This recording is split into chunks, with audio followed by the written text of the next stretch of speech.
अस्सलाम वालेकुम वरहमतुल्लाहि ताला वबरकातुहू। नूरानी तालीम हिस्सा चाहरुम की हमारा पार्ट नंबर 21 है और ये अव्वल दोम सोम चाहरुम ये चारों मिलकर ये हमारा पार्ट नंबर 99 है। यहाँ से पढ़ेंगे नमाज की बाकी शर्तों का बयान। ये सीन से सवाल, जिम से जवाब। बिस्मिल्लाहिर्रहमानिर्रहीम। कपड़ों के पाक होने का क्या मतलब है? जवाब, नमाज पढ़ने वाले के बदन पर जो कपड़े हों जैसे कुर्ता पजामा, टोपी, अमामा और शेरवानी वगैरह, इन सब का पाक होना ज़रूरी है। आजकल जैसे शर्ट हो गया, टी शर्ट हो गया और भी जो भी आजकल के दौर में जैसे लेटेस्ट जो कपड़े अभी चल रहे हैं उन सब का पाक होना ज़रूरी है।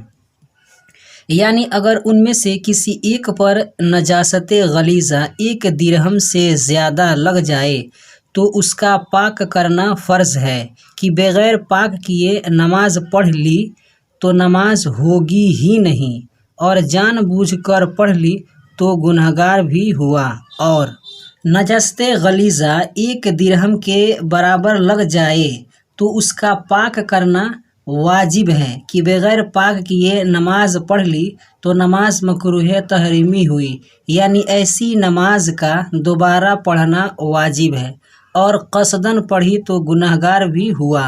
और अगर नजासत गलीज़ा 1 दिरहम से कम लगी है तो उसका पाक करना सुन्नत है कि बग़ैर पाक किए नमाज पढ़ ली तो हो गई मगर खिलाफ सुन्नत हुई।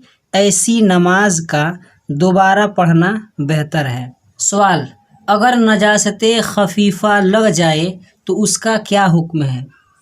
जवाब, नजासत खफीफ़ा कपड़े या बदन के जिस हिस्सा पर लगी है, अगर उसकी चौथाई से कम है, मसलन दामन में लगी है तो दामन की चौथाई से कम है, या आस्तीन में लगी है तो उसकी चौथाई से कम में लगी है, में हाथ की चौड़ाई से कम में लगी है तो माफ़ है, और अगर पूरी चौथाई में लगी है तो बगैर धोए नमाज न होगी। सवाल, नजासत गलीज़ा क्या चीज़ें हैं? जाहिर सी बात है, नजासत गलीज़ा क्या है, नजासत खफीफ़ा क्या है, इसकी तारीफ ज़रूरी भी है, तभी तो समझ में आएगा कौन से गलीज़ा है, कौन खफीफ़ा है। तो जवाब, इंसान के बदन से ऐसी चीज़ निकले कि उससे वज़ू या गुस्ल वाजिब हो जाता है तो वो नजासत गलीज़ा है। जैसे मिसाल के तौर पर क्या है, पाखाना, पेशाब, बहता खून, पीप, मुंह भर कै, दुखती आँख का पानी वगैरह। ये दुखती आँख का पानी भी नजासत गलीज़ा है। और हराम चौपाए जैसे कुत्ता, शेर, लोमड़ी, बिल्ली, चूहा, गधा, खच्चर, हाथी और सूअर वगैरह का पाखाना, पेशाब और घोड़े की लीद, और हर हलाल चौपाए का पाखाना जैसे गाय, भैंस का गोबर, बकरी, ऊँट की मेंगनी यानी लेड़ी वगैरह, जिसको हम लोग अपनी ज़ुबान में लेड़ी बोलते हैं, मुर्गी और यहाँ पे बतख होना चाहिए, मुर्गी और बतख की बीट, हाथी की सूंड की रुतूबत, जैसे हाथी के सूंड में जो पानी है वो, और शेर, कुत्ते वगैरह दरिंदे चौपाइयों का लुआब, यानी जिसके मुंह में जो पानी आता है, जैसे हम अपनी ज़ुबान में उसको हम लार बोलते हैं, तो जो मुंह से जो रुतूबत निकलती है वो लुआब उसको बोलते हैं उर्दू में। ये सब नजासत गलीज़ा हैं।